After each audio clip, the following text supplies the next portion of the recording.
Primero agradecer pues al doctor Jorge por tenerme en cuenta para compartir con ustedes esta conferencia y también a la sociedad por la invitación.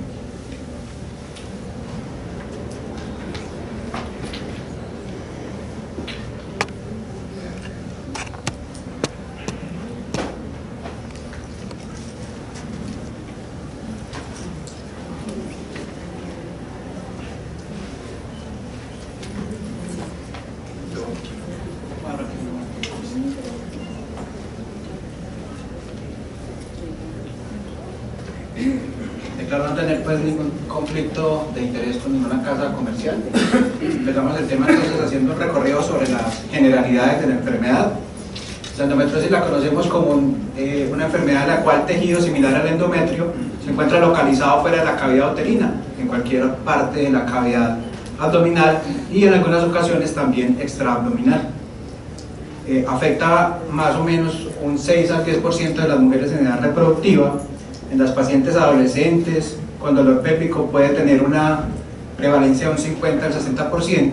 De igual forma también casi la mitad de las pacientes que se presentan con infertilidad pueden tener como asociado pues la endometriosis. Tiene un gran inconveniente y es que su retraso diagnóstico se ha calculado cerca entre los 6 y 8 años desde que la paciente empieza a tener sus primeros síntomas hasta que se hace el diagnóstico definitivo. Es una enfermedad que tiene un gran impacto en la calidad de vida de la mujer y un gran gasto económico. Son pacientes que incurren en incapacidades casi mensualmente. Además de eso, la misma enfermedad puede generar alteraciones anatómicas que pueden llevar con su evolución a infertilidad. Existen 3 fenotipos por lo cual se presenta la enfermedad. Tenemos una enfermedad superficial, una ovárica, conocida pues como el endometrioma, y la endometriosis profunda, que es en la que me voy a enfocar en el día de hoy.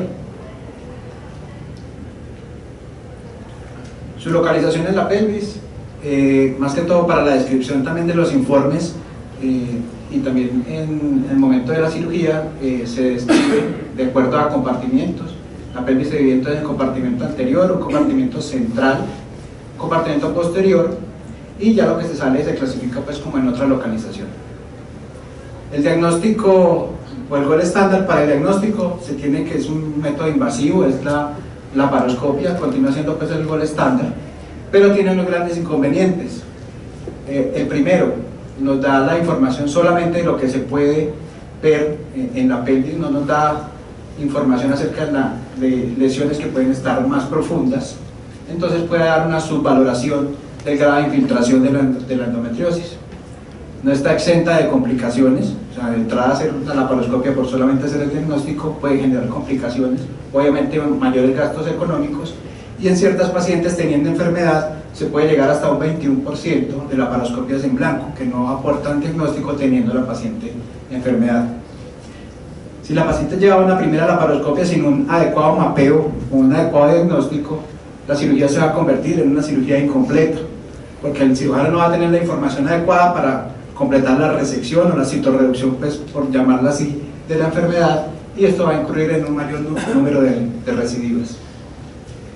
¿Por qué se hace entonces la evaluación prequirúrgica y qué ventajas tiene? Uno, la debemos hacer pues por métodos no invasivos, métodos que no tienen mayores complicaciones.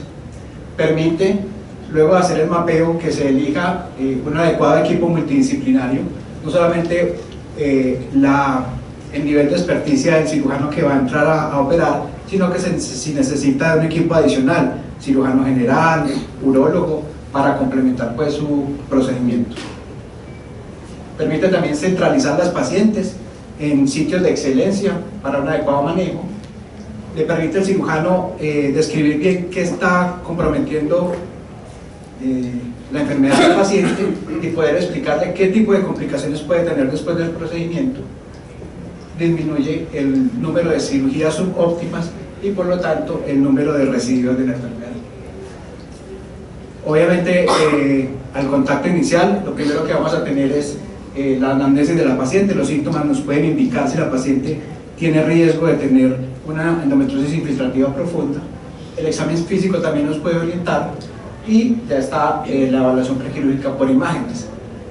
El método de elección de primera línea del ultrasonido en casos difíciles, porque hay casos difíciles tanto para la resonancia como el ultrasonido, se consideran complementarios, y hay otros que ya no se utilizan mucho, a menos que haya una cierta duda, como la orografía, la endosonografía, cistoscopia o tomografía.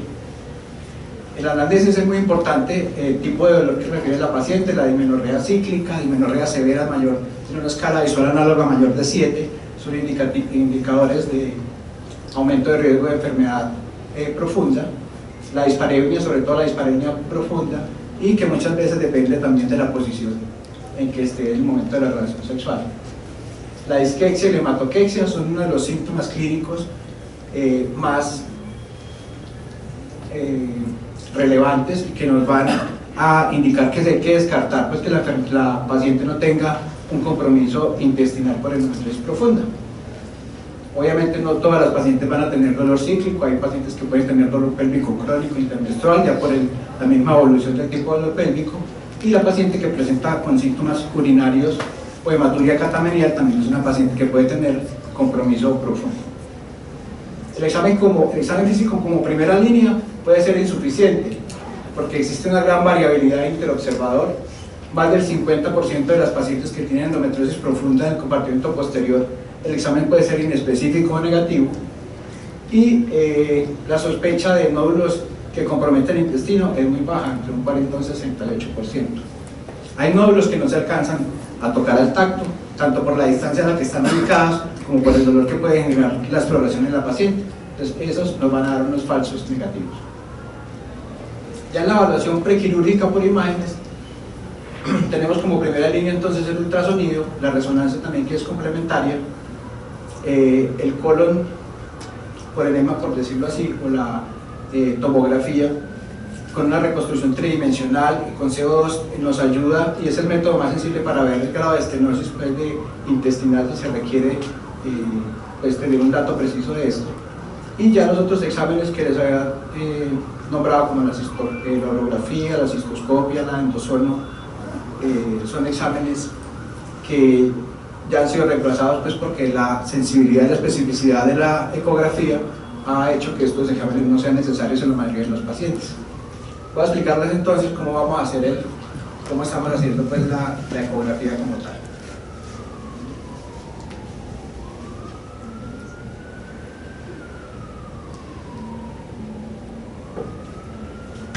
Hay muchos estudios que soportan la utilidad de la ecografía en el uso y en el diagnóstico de la endometriosis profunda. No me voy a detener en ellos, hay varias revisiones sistemáticas, una revisión en Cochrane, y también se comparan en revisiones sistemáticas con el uso de la resonancia magnética, teniendo una sensibilidad y especificidad cercana.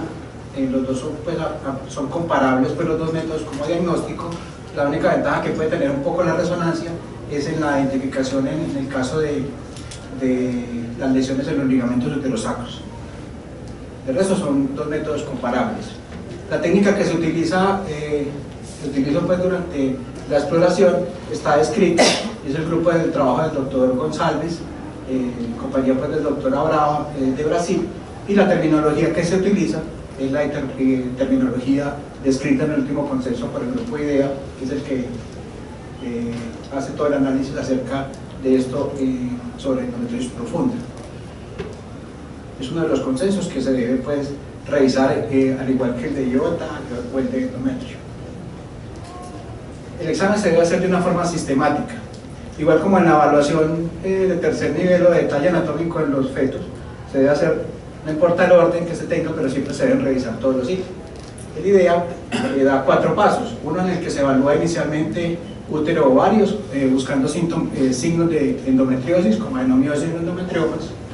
Otro en el que se hace una evaluación detallada de la pelvis, haciendo una revisión sitioespecífica por sensibilidad que tenga la paciente, buscando puntos de dolor. Eso lo ayuda a orientarse acerca si hay o no alguna lesión. Signos de movilidad para encontrar obliteración del fondo de saco de Douglas. La obliteración del fondo de saco de Douglas se asocia con compromiso del compartimento posterior por endometriosis profunda, principalmente en recto. y a lo último ya se hace una búsqueda detallada de todas las lesiones que podemos ver del endometriosis profunda. No importa el orden, siempre hay que revisarlos. Y la evaluación se realiza por diferentes vías. Está descrita la vía abdominal, pues en busca de signos secundarios de compromiso, principalmente de vía urinaria. La vía transvaginal, lo ideal siempre es hacerla con preparación intestinal para retirar ese gas o contenido intestinal distal que a veces limita la visualización de las estructuras. Y aunque no está descrita en el consenso como una vía de evaluación, ya que tengo pues amplia experiencia en la evaluación de piso pélvico, he estado utilizando la vía transperineal principalmente en pacientes que tienen lesiones secundarias, por ejemplo la episiotomía, lesiones a veces que son muy raras, que pueden generar también alteraciones a este nivel y que pocas veces son bien evaluadas con el ultrasonido transvaginal. Nos da una visión diferente. Por vía abdominal usamos entonces transductores convexos, transductor que nos permite una evaluación adecuada de pacientes, tanto pacientes delgadas como pacientes obesas. Es un nuevo transductor de General que tiene una tecnología que hace que podamos usar altas frecuencias con pacientes obesas sin perder la resolución. Un transductor pues, que nos quita ese inconveniente a veces de un panículo abundante de un panículo adiposo abundante. Y usamos también transductor lineal para la evaluación intestinal por vía abdominal. Lo primero que se evalúa es riñones, en busca de, el principal signo que buscamos, no buscamos alguna alteración o compromiso pues, por nódulos de endometriosis renales, ahí están descritos pero son muy raros. Lo que buscamos es la presencia de hidronefrosis. La hidronefrosis nos alerta que puede haber un compromiso de la vía urinaria en la parte distal, un compromiso principalmente ureteral, distal, y la causa más frecuente, paciente con sintomatología, es la endometriosis profunda, pues nos orienta. En este caso vemos una gran hidronefrosis secundaria a una obstrucción distal ureteral. Acá se puede ver el riñón, esta estructura que ven aquí, anecoica alargada, es el ureter dilatado, una uretero hidronefrosis, y esto vemos aquí es un gran endometrioma. El compromiso ureteral puede ser o por compresión, en este caso era por compresión del endometrioma más que una lesión distal.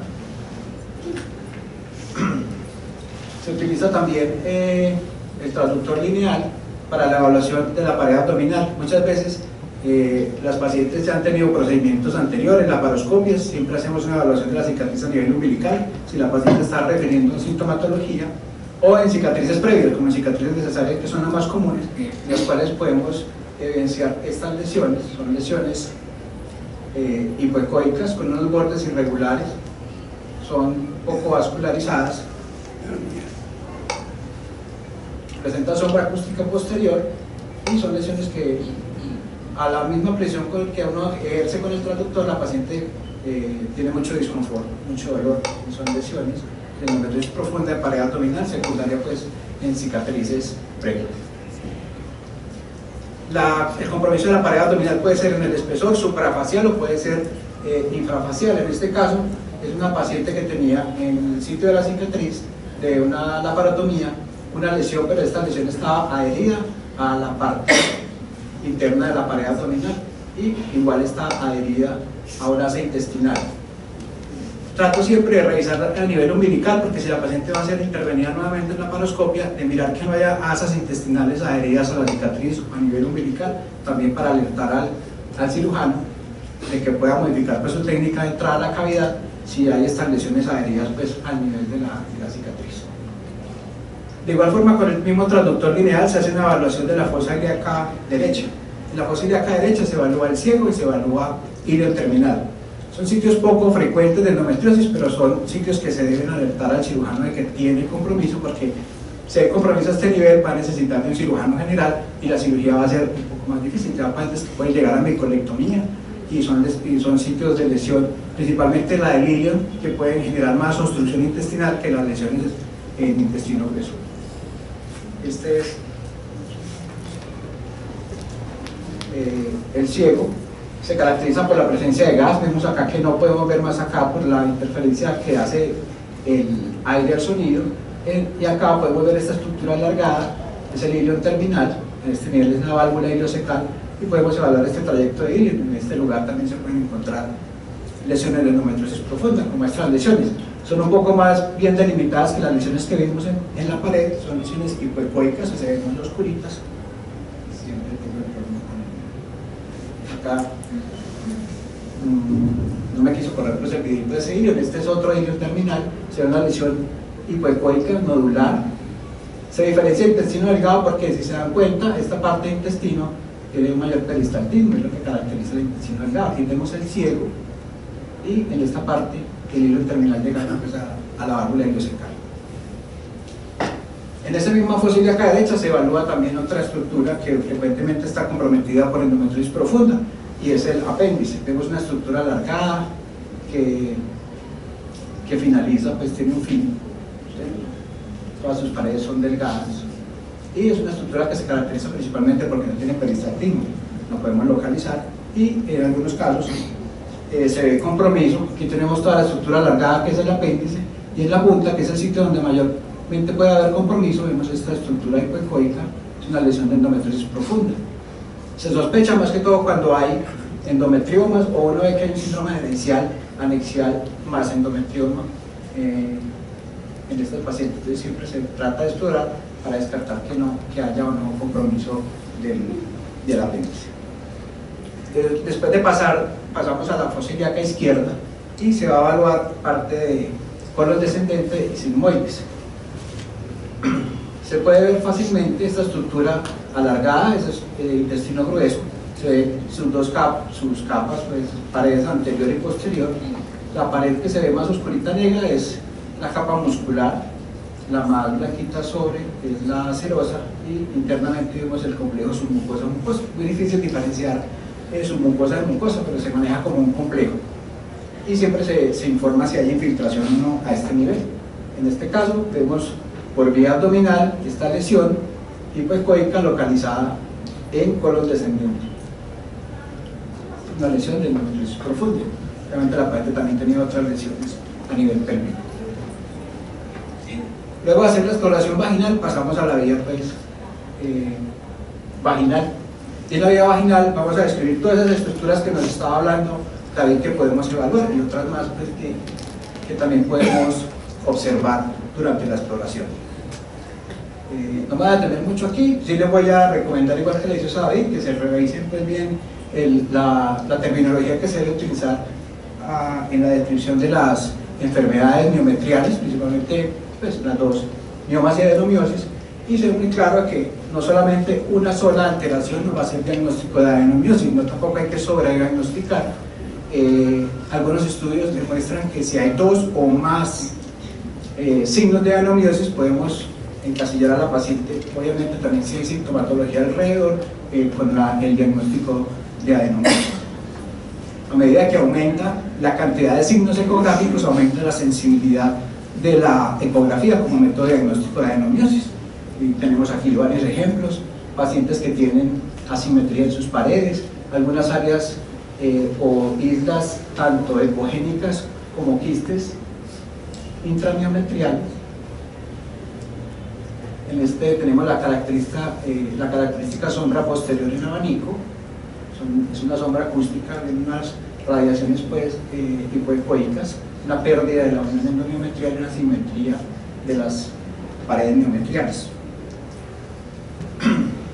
Porque es necesario diagnosticar la adenomiosis, porque si hacemos un diagnóstico de adenomiosis siempre debemos descartar que hay una endometriosis profunda, porque cerca del 42% de las pacientes que tienen una adenomiosis, principalmente una adenomiosis posterior, la pared posterior, pueden tener lesiones de endometriosis profunda.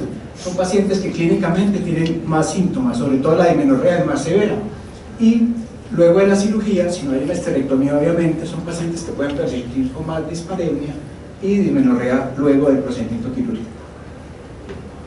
Igual que les habló David, hay que hacer una evaluación también dinámica. Evaluamos siempre la movilidad, y la movilidad la podemos hacer con el útero en anteversión. Siempre hacemos una presión, siempre tenemos una mano libre cuando hacemos ecografía, es la mano que maneja el teclado. Entonces, por vía suprapúdica presionamos el útero en el fondo, y con la parte Por el transductor hacemos una presión suave, obviamente, sobre el cuello uterino y podemos ver cómo se desliza el útero y todas las estructuras alrededor se deslizan libremente sobre el útero. En este caso se clasifica como un síndrome de sliding o de deslizamiento positivo y se asocia pues a que la paciente tenga menos riesgo de tener una enfermedad profunda en compartimiento posterior, aunque no la descarta. Hay pacientes que tienen todo esto móvil y tienen nódulos en recto, o sea, no es excluyente. También se puede hacer con el útero en retroversión, hacemos la misma presión con la mano libre y la misma presión sobre el útero con el transductor por vía vaginal. Podemos ver la movilidad, que es fácil, a diferencia en este útero en que hacemos la presión y vemos cómo las estructuras se mueven en bloque en la parte de atrás. Este signo tiene una gran sensibilidad y especificidad para la obliteración del fondo de saco de Douglas, y la obliteración del fondo de saco de Douglas se asocia con compromiso de compartimento posterior por enfermedad profunda. Así solamente tenga la obliteración, ya el nivel que necesita el laparoscopista para operar es un nivel mayor, porque se va a encontrar principalmente con adherencias que pueden ser muy firmes intestinales. La movilidad se evalúa y siempre se describe en los diferentes puntos, tanto el cervix como el istmo, como en el cuerpo uterino. Luego de evaluar esa parte central, evaluamos los ovarios. Los ovarios, igual como les mostró David, miramos pues, si hay alguna lesión, usamos la terminología IOTA para la descripción, y en el caso de presencia clara de una endometrioma, son lesiones que están descritos en los descriptores rápidos o simples de IOTA, como una lesión uniloculada o multiloculada con el número de lóculos mayor que puede tener un endometrioma. Para hacer un endometrioma típico son 4, y la ecogenicidad en vidrio enmerilado característico. Es un marcador de compromiso profundo, de endometriosis profunda, y más está asociado con una dismenorrea severa. Si tiene una escala de disfunción mayor de 7 de dismenorrea, es una paciente que probablemente tiene una enfermedad profunda, siempre hay que descartarla. Y varios signos también descritos con respecto a la pobre movilidad de los ovarios, como el signo del beso, en el cual vemos los dos ovarios que se encuentran adheridos a la cara posterior del útero. Intentamos movilizarlos y no hay movilidad de estos. Es una paciente que, además de tener esas adherencias, también tiene una lesión en recto que se alcanza a ver en este punto. Siempre evaluamos y describimos las lesiones ováricas y siempre movemos, como les describió David. En el compartimento anterior, además de ver la vejiga, también vemos otro signo de movilidad, que es en el repliegue vesicuterino. Si el signo es negativo, indica también descartar o que haya adherencias secundarias a procedimientos previos como cesáreas, o por el contrario tenemos lesiones. En este caso tenemos la pared vesical y una lesión que no permite que haya un adecuado deslizamiento entre el útero y la vejiga. Y aquí podemos ver también que la lesión se une con la pared anterior, una lesión en vejiga. La otra causa de signo sliding negativo es la cicatriz. Aquí vemos cómo entra esa parte de la serosa de la vejiga en el istmo. No hay lesiones de endometriosis, pero es secundaria a cicatrices. Se describe siempre la localización en la vejiga de la lesión, la distancia al meato uretral, y siempre hacemos la evaluación inicial de la vejiga de lado a lado para poder ver todas las paredes. La exploración siempre en un ultrasonido ginecológico se debe realizar con una vejiga parcialmente distendida, no vejiga vacía. O sea, la costumbre de antes de señora pase y orine y siga el examen, no, señora entra directamente al examen a hacer la ecografía. Obviamente que no debe estar la vejiga muy distendida porque dificulta, pero sí debe tener algo de orina para facilitar su exploración. En este caso vemos lesiones de endometriosis profunda en vejiga, poco vascularizadas. Es la diferencia pues con las lesiones por cáncer vesical. Ahí pudieron ver cómo salía también el ureter eyectando. Y en este caso también vemos otra lesión que comprometen toda la pared y a veces comprometen la mucosa. Siempre se describe y siempre se describe su relación con los meatos ureterales. En este caso también una paciente con una gran lesión vesical que tiene compromiso de la mucosa. Aquí se ve la reconstrucción tridimensional, como se ve toda esa estructura en coliflor dentro de la vejiga. varios ejemplos pues, de lesiones vesicales. Poco común la lesión en el trígono, pero sí se puede ver, son lesiones que ya implican que el urólogo debe entrar para poder hacer su resección adecuada, porque seguramente necesita tener reimplantación ureteral. Los ureteres son también sitio de compromiso de la endometriosis profunda. Es muy rara la intrínseca que comprometa claramente la pared, pero sí hay compromiso extrínseco por acodamiento o por la misma fibrosis que generan los ureteres. Y los ureteres son unas estructuras fácilmente identificables en el ultrasonido. Se puede ver tanto la parte intramural como se empieza a buscar, y uno puede ver el peristaltismo claramente del uretero. Se puede evaluar en su trayecto pélvico, sobre todo cruzando con los vasos uterinos, que es el sitio mayor de compromiso, y se evalúa siempre, y siempre se espera que tenga un peristaltismo adecuado, porque puede ser que uno pueda visualizar la estructura, pero en el momento en que se está moviendo o está haciendo el peristaltismo, haya una obstrucción y no puede haber la obstrucción, pues la dilatación de su uretero. Se evalúa y se también hay que evaluar adecuadamente su relación con las diferentes lesiones. Este es un ureter transcurriendo entre un nódulo en un ligamento uterosacro y un endometrioma en el ovario derecho. En este caso no se ve obstrucción, pero sí una íntima relación que obliga pues también a ir con el urólogo a bordo en caso de que pueda haber alguna lesión. Y en este caso ya hay una obstrucción evidente pues del ureter con una dilatación marcada. Diferentes casos en los cuales el compromiso parametrial con compromiso del ureter, y siempre definimos y le describimos al cirujano a qué distancia está del meato ureteral, la vejiga. Se pasa del anterior al posterior y vamos a evaluar entonces todas las estructuras de atrás, incluyendo el fornix posterior. Se utiliza gel, que puede ser solamente gel en la vagina o en una punta de guante, para poder hacer como medio de contraste y visualizar adecuadamente las paredes. Y también se puede utilizar con el uso del 3D. Se hace una técnica que se llama sonovaginocervicografía, nos permite ver todas las paredes de la vagina y del cuello, y también describir si hay algún tipo de lesión, más que todo como la visualización, pero todas las medidas se realizan con la ecografía bidimensional. Varios ejemplos en los cuales se ve el nódulo en el fornix posterior, que también es fácilmente visualizado durante una exploración clínica con la especuloscopia. Como en este caso, tenemos la lesión en el fornix, la lesión en el 2D y la reconstrucción muy similar a lo que estamos viendo durante la especuloscopia. Varias lesiones de vagina, son lesiones irregulares que comprometen el fornix posterior, y son lesiones que probablemente sean la punta de ese iceberg, porque muchas veces se asocian con lesiones más profundas que pueden comprometer principalmente el recto.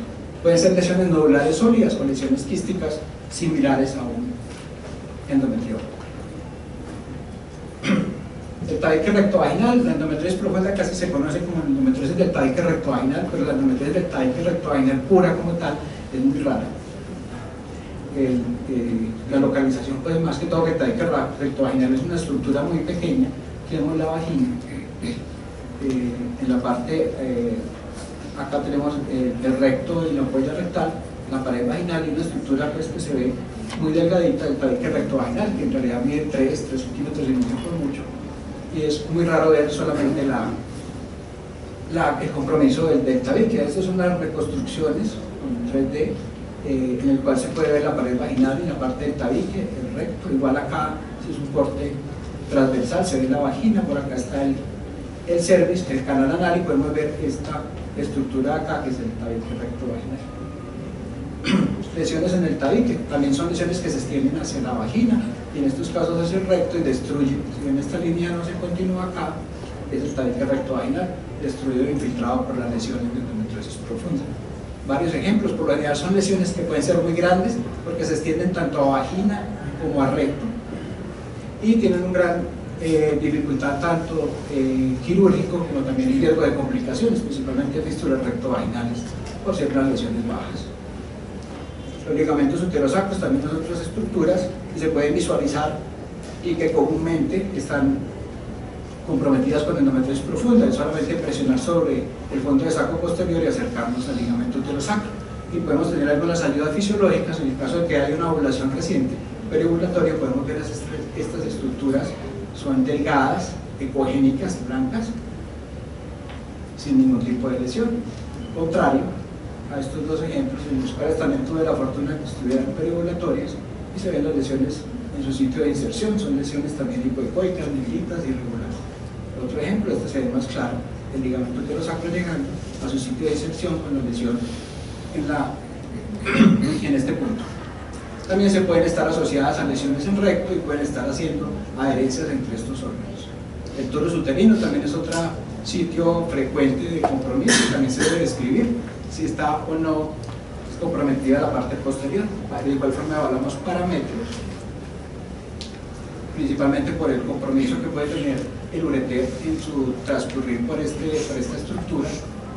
Vemos acá como durante el peristaltismo hay una dilatación y como un efecto de lucha de ese ureter para tratar de moverse adecuadamente por esta lesión que está haciendo como un acodamiento, la misma fibrosis, y hace la dilatación pues, y la estenosis ureteral.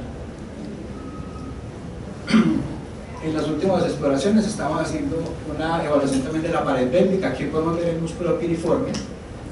En esta paciente a veces se contrae, un músculo normal, y en esta paciente vemos el músculo aquí más alejado y esta lesión testiculada hipoecoica que corresponde a una lesión más lateralizada, no tanto como el parametrio, sino una lesión que se va y se extiende hacia atrás y posterior, pues hacia posterior y lateral en la pared pélvica, muy cercana al músculo piramidal. Es unas lesiones que por lo general son muy sintomáticas, mucho dolor, sobre todo disparejo. Y algunas lesiones de intestino delgado pues, son muy raras encontrarlas por la particularidad de que el intestino pues, se moviliza más. El intestino delgado no es una estructura tan fija como el intestino grueso, pero en algunos casos vemos el peristaltismo del intestino delgado y las lesiones que pues, se pueden confundir con lesiones paranexiales, como que sea una trompa dilatada, una sarcinigitis. Si uno espera, puede ver el peristaltismo y puede ver una lesión que compromete las paredes del intestino delgado.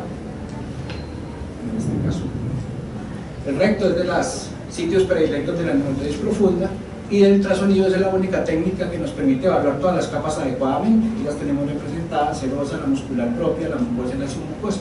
En este clip podemos ver que quedó supremamente preparado ese intestino y podemos ver claramente que se asemeja mucho al esquema. Aquí tenemos la pared posterior y muy claro se ven todas las capitas, igual que se ve en la reconstrucción tridimensional. Tiene mucha múltiple morfología en la presentación y podemos describir por la lesión si la lesión no compromete la submucosa, que es la capa blanca que se puede ver, o en casos como estos en los cuales se ve como si fuera unos dientes de una sierra que infiltran la capa submucosa, y describirle obviamente al cirujano porque va a requerir una técnica quirúrgica diferente para su resección. Lesiones con técnicas pues ya de reconstrucción, como para tomar una foto más bonita, pero clínicamente pues no le ayuda mucho, pero sí se ve pues la lesión con la submucosa y la mucosa respetada rodeando todo ese nódulo hipoecoico, que en esta reconstrucción se ve como si fuera un hueco, pero es toda la lesión que está en el recto. La lesión bien definida que compromete el recto.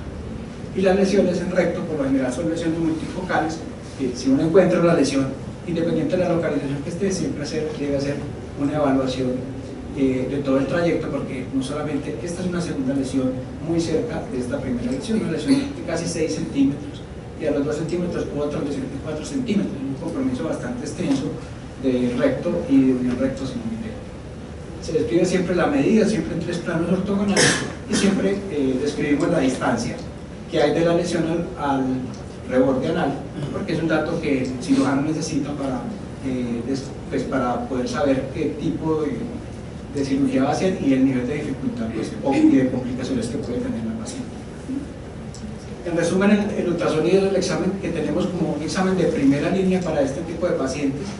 Siempre su realización pues, debe ser sistemática, y es una herramienta que nos permite describir al cirujano qué tipo de lesión tenemos, su localización, su extensión, el número de lesiones, y permite hacer una adecuada planeación del procedimiento quirúrgico para el cual va a ser sometida la paciente. Muchas gracias.